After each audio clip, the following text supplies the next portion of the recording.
all work is relationship, and relationships are based on the communication we have. So you have something valuable, but you got to put in the world to let the world know it's valuable. The faster you do that, faster the success that's coming to you comes to you. So I'm excited to see you finally like take that big bold leap and like, hey world, I got this thing, pay me for it.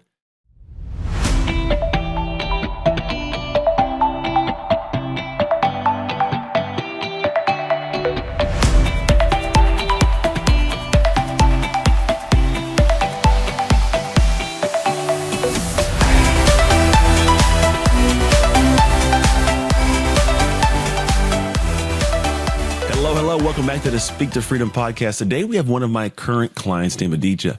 Now he's a great guy. He's got a cool story about him kind of going through life to build up to a point of being in the tech industry and being an individual that teaches people how to communicate better, which we all need that. Right? We all need to understand how to take ideas and formulate them and communicate them, whether it's written or by verbal, out to the world in front of us. It helps you manage yourself, manage teams, lead teams. Who knows what it is? It's all part of it.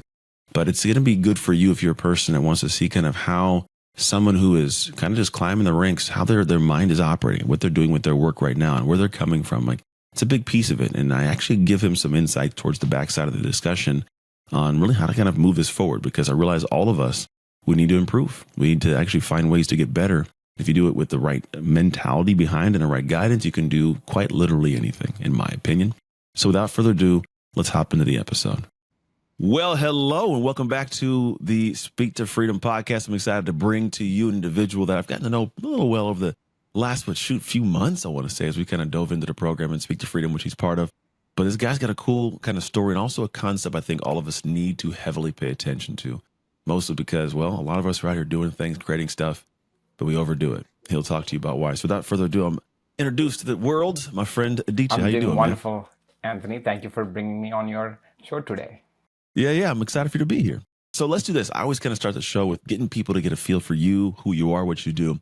So it's a pretty straightforward question. What is it that you do in the world? I am a speaker and coach for tech leaders. I help them improve their communication skills and leadership skills. I like it. How'd that become something that you leaned into? Because obviously we all talk and communicate all day long. It's kind of we're doing it right now, right? But how did it become something that you were passionate about actually moving forward with as we'll call it a career, helping people with? So I have been in tech for over 10 years, and I've started off as an individual contributor, eventually rose into leadership roles like team lead roles and engineering manager roles. And I had challenges, especially in the beginning of my career, wherein I didn't know how to manage people. I was not effective in communicating with meetings and creating a brand for the work that my team does. That's when I worked with a coach, got a lot out of it, started speaking professionally, not only became an effective leader, but also won speech contests at that point I said, you know what my trainer and coaches did for me was amazing. So I want to do the same thing that they are doing to help other tech leaders and tech professionals. And that's how I went into the path of getting certifications, working with people like you to help me build my business in speaking and coaching.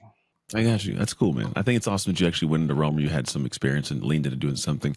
Out of my own curiosity, how'd you lean into tech, right? Because you could have looked at some other area, I'm sure, at some point. Like, are you still passionate about that? Was it a passion growing up? Like, how did that become an area you leaned into? Because it obviously has a part of your heart in some way, or you wouldn't be kind of in that realm helping people like that. For sure. I mean, the answer is pretty easy. I come from India, especially southern part of India. Even before I was born, my parents knew I was going to be an engineer. So that wasn't a choice for me. So it wasn't a choice. Yeah. Eventually, it didn't become a profession where I didn't want to do. I enjoyed it. Even to this day, I love to be part of tech communities. I contribute my tech skills in some fashion or the other.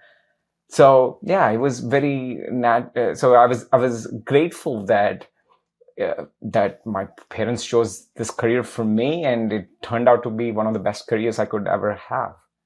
That's awesome. I didn't know it was like that. Because obviously there's a lot of, Indian people that are in the tech world. I didn't know it was like a thing that they're going to be doing before you're born. Like I was like, they just must all love it, and it's a family thing and rock and roll. It's like it's like in the blood. Like you're gonna get tattoos when you come out. You're gonna be in tech. So you obviously get in this world. Great that you fell in love with it. You start teaching people how to, obviously communicate well. What was your journey through that? Because I mean, usually we lean into something because we find that there's an area that we can help or improve, or maybe there's like something that you had an experience of someone being a poor communicator and you go, no, I want to fix that. Or I don't want it to be the way it is. I don't like this. And then you start navigating stuff. Was there a situation in your life or your own professional experience that I guess gave weight to why it's so incredibly important for someone to actually be a better communicator? Yeah, great question. So when it comes to communication, there are several components of it, right? And what drew me to communication is that initially I thought communication is about speaking good English, because I was not a native English speaker. Coming from India, growing up in India, I had a thick accent that people couldn't understand me. So I thought it's all about the accent and being able to speak extemporaneously or articulate sentences better. That was my only knowledge about communication. Only to realize that that was a trap. I was trying to impress somebody, especially most of the developing countries, they value accents from the Western countries. They want to be like British, or they want to speak like an American or an Australian. So it was all trying to be somebody. And it is an impossible goal to achieve, because I can never speak like a native English speaker. That's an impossible thing for me to do. So that's where I went deeper into the communication aspect of things.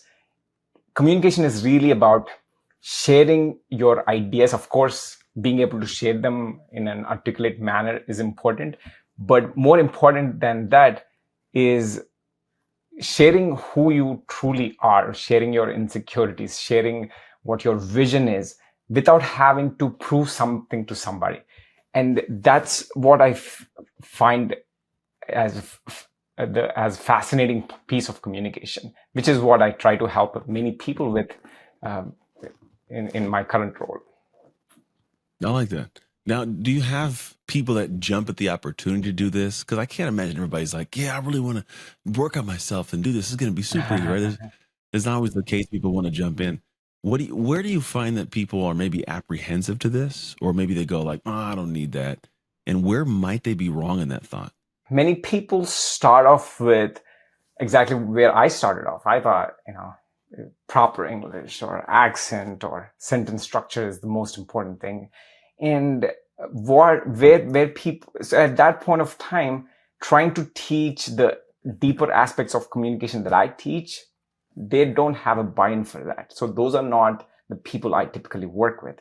But there will be a point in everyone's career, especially as they grow up into senior leadership roles, that they master those aspects of communication. They speak well, they articulate sentences well, they have good enough accents that other people can understand. But even at that point of time, I find many leaders struggling to communicate in meetings. And they wonder, like, I worked on my English aspects, I worked on my grammar. Why am I still not able to articulate sentences correctly, especially in a high-stake team meetings? Why am I not able to ask difficult questions? Why am I not able to present confidently in executive meetings? So this is until when people reach to that stage, that's when they start looking at communication at a deeper level. And that's where they come to me, and I help them with all the techniques that I learned from others. Do people notice the problem once they are around people that are doing it better, who have solved the problem? Or do they notice the problem on the pathway to the place they want to get? So you're saying they're in the boardroom. Like, are they noticing well before the boardroom? Or are they like in the room going like, wow, I don't have this skill set, I better develop it? 80%, like at least from the statistics of the people I worked with, about 200 tech leaders, right? 80% of them, including myself, when I was starting this work, I didn't know what my challenge was. So most of us start with not knowing what is the challenge? I know there is some problem. I'm frustrated that this is not working. Yes. And then eventually we discover what it is and come up with strategies to overcome it. That's kind of what I thought too. Because while we're talking about the idea of you coming, from a different country, and having to learn a different language and that, like I fully grasp that. Like if I went to I don't know, a different country and try to learn a whole new, like if I go to Mexico, I'm not going to speak with a Mexican accent properly. Like I don't know how to do that, right? So the idea is you have to, in time, build into it. So I get that part. But I do realize that there's, for everybody, a level of communication that they have to have, and they're completely unaware until they're in a moment of going, oh wow, like I'm not at par. And while we can talk to one level of an accent, I think on a whole other side there's also a person who is a native speaker who is trying to climb to a certain level, but they can't communicate their words, they can't process the thought of the problem. They can't write well enough to be able to actually get a thought on paper in a place. Like for example, Amazon, who I consult with, they actually, like, they have meetings where it's a lot of writing for Amazon. And most of the meetings, before the meeting starts, they will read these full out docs. It's like silent reading time. They read it all, then they start the meeting, right? So imagine if you can't put words on paper, let alone communicate your idea in a room. You can't be in that room. So how, like, does what you do kind of help people even in that standpoint of understanding how to actually communicate ideas properly? So many people actually ask me, do you work mostly with Indian tech leaders? And the answer is no, because of what exactly you said. It is not a problem with an accent or something, right?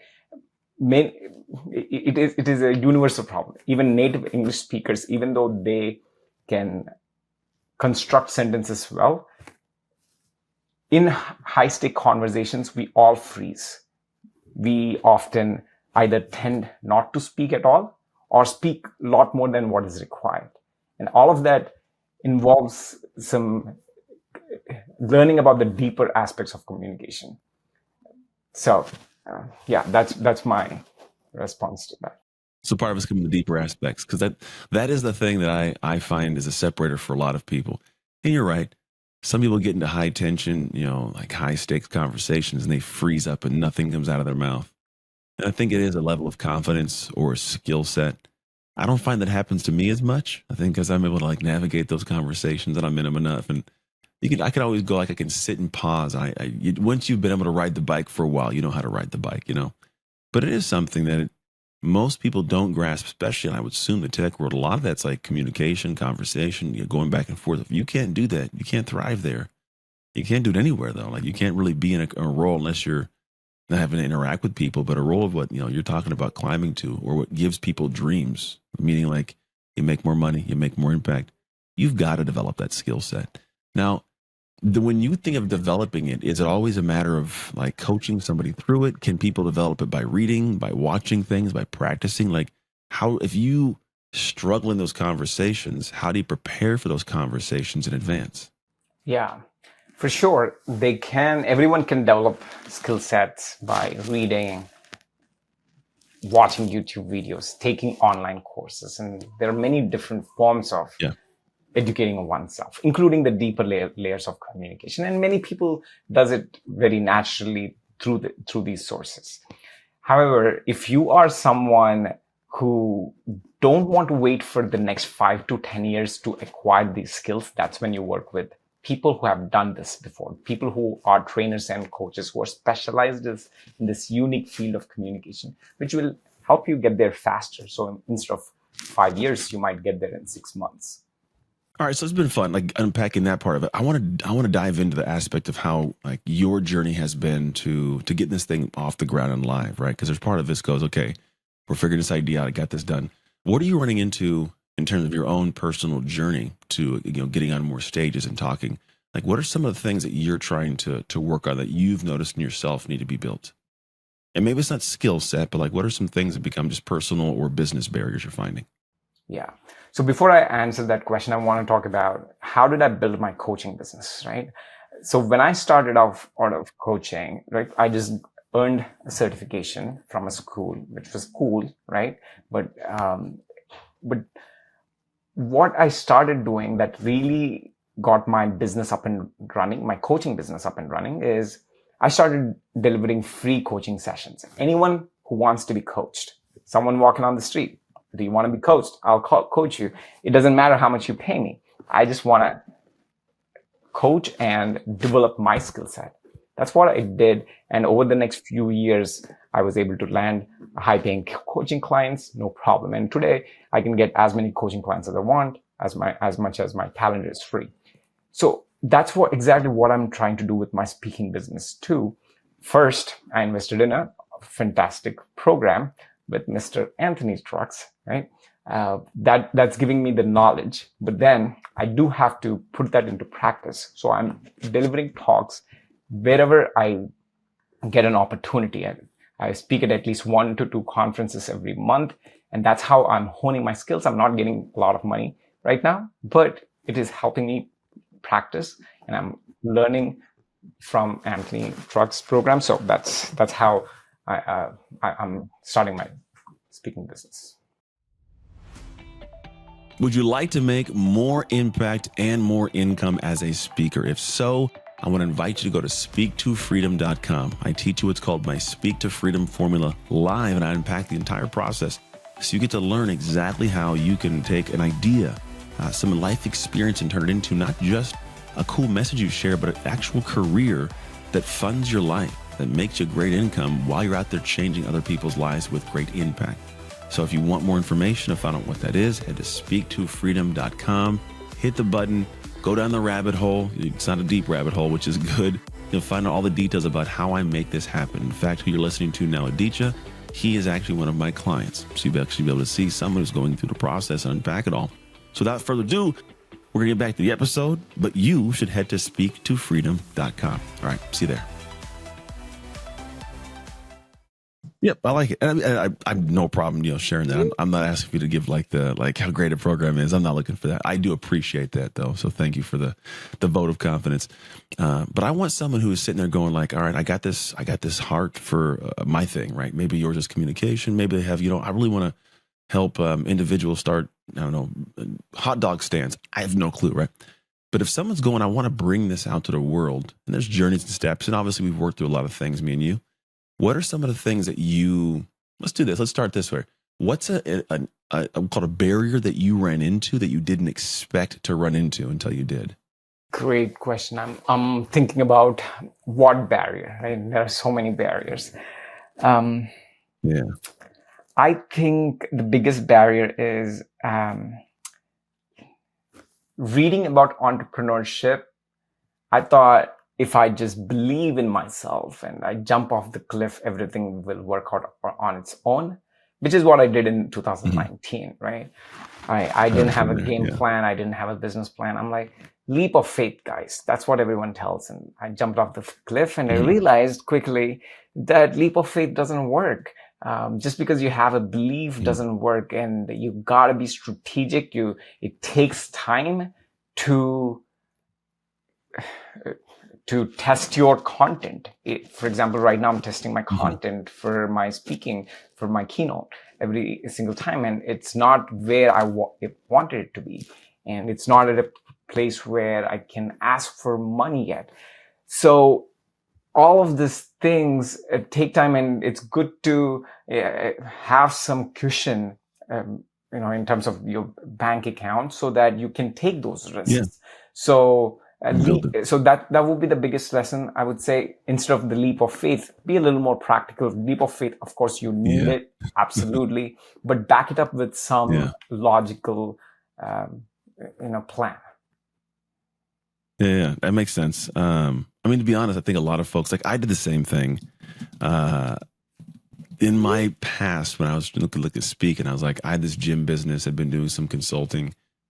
And eventually it was like, I'm going to just jump full board. I got a good contract with this consulting company, or this company that was consulting for, and then it just leaped. And I don't think it was the wisest, because I didn't force myself to learn how to make the business consistent income-wise. I just had enough money to survive for a few months, So I'm like, let's just do this. And I was like, I don't want to work anymore doing this thing I don't want to do. And I jumped. But here's the thing. It did teach me by sheer force how to make a living doing it. Because if I didn't, I was going to be broke and not have any money. And that wasn't a good place to be. So I did have that, but if I could go back in time, I would have given the same energy without having the same genuine fire under my butt.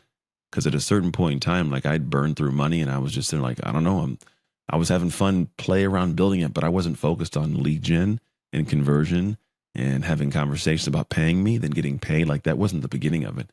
Now you have good systems, they run smooth, but that was off of just sheer necessity because I wasn't making anything. So it kind of is like a back and forth, but I do agree with you in that aspect. The jumping off the cliff, it's not a horrible thing, but it's definitely much harder, and you make it harder on yourself, and I don't think you have to. Exactly. And every But person is different too. I've seen that it works for a few people, right? Jumping off the cliff thing. But for me, I would it rather. does. Some do it. Yeah, exactly.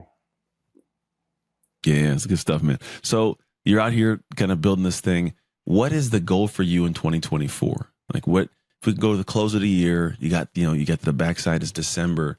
What will have had to happen over this year for you to go like, I really got after it this year and I'm happy with the work I've done? Single goal I have is I know when my talk is great, right? Is that I knocked it out of the park. With the keynote I'm building, I'm not there yet. So I want to have that feeling and the response from the audience that he knocked it out of the park. I dig it. What are you going to do to get there? Obviously, we're going to be working through some things. What are some things like that are called like next steps for you that you think need to be done to get to that point? Is it finishing the keynote? Is it delivering it? What are you thinking? Delivering it. Like I mentioned, every month, consistent actions. Consistently, I'm looking for events where I can speak at. Every month, I am putting in the work to make it better, getting feedback from our mastermind group. All of these steps. If I can continue doing this consistently, I think I'll be able to meet that goal. Yeah, you should be able to. I mean, I can't imagine you won't. It's just a matter of putting the time and effort into it. I will say that, like we just had, a chat earlier today about some of this stuff, and you're in that pocket where it's like, all right, we got the language down. It's just now it's a matter of just trying it. To be quite honest, I think the faster you can try, the faster you can fail. Sounds bad to say it that way, but that's just the nature of the beast.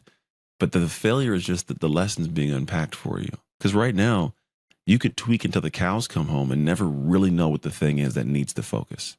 But once you do it, and you can go measure yourself and go, okay, I don't like how that felt, and realize it's not the end of the world. You get to show up and do it again. Well, now you know what to work on. And that's how you're going to get people to love it. But if we sit in the background and tweak for too long, we never give it to the world. The world never sees it. We never get that outcome we're looking for. So, I mean, even with my coaching program, Speak to Freedom, I had to launch that thing before I was ready. Like, I just was like, I'm going to do it. So a couple of years back, I go, I'm just going to put on a piece of paper the things I do. And it was just a Word doc. And then I would like guide people through it, ask them questions. Hey, what do you need? What do you not have? And just little by little, but it was a dance. And like I would go through and have people complain. I had complaints.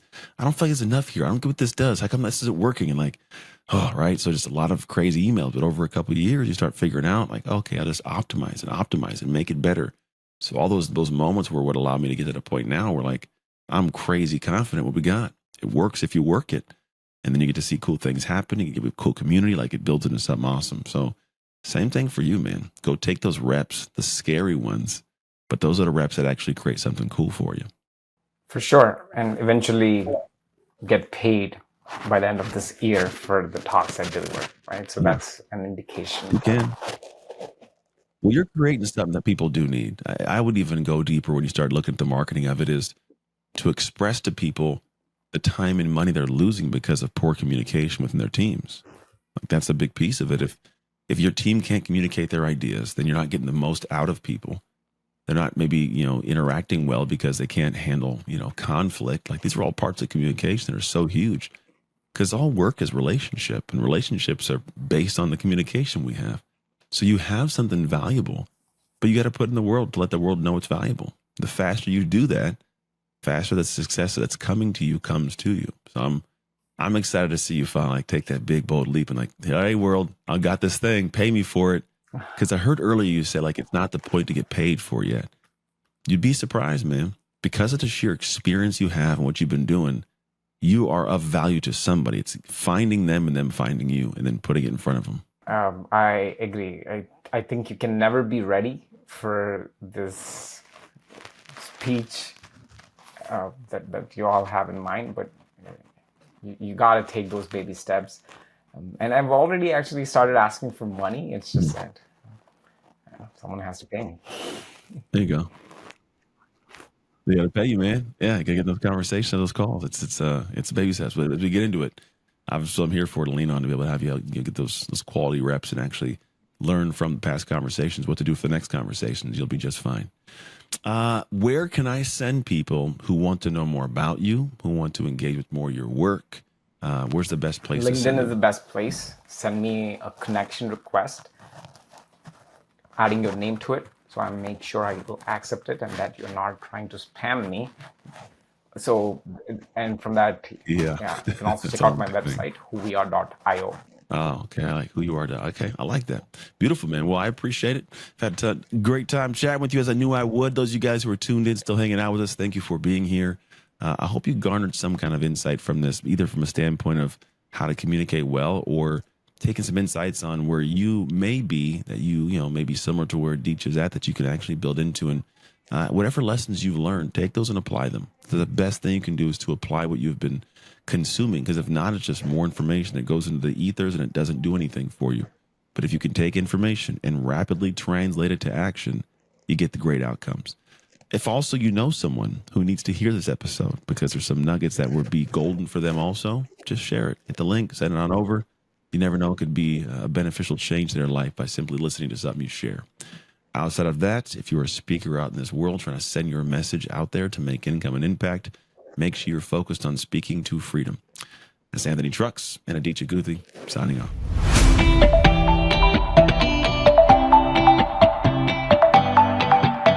That's a wrap for today's episode of the Speak to Freedom podcast. I hope you found our discussion inspiring and informative. Now, if you enjoyed today's episode and want to stay updated on all our future releases, be sure to hit the subscribe button on your favorite podcast platform. Thank you for tuning in today. Until next time, remember to speak with confidence and clarity so you can one day soon speak to freedom. See you in the next episode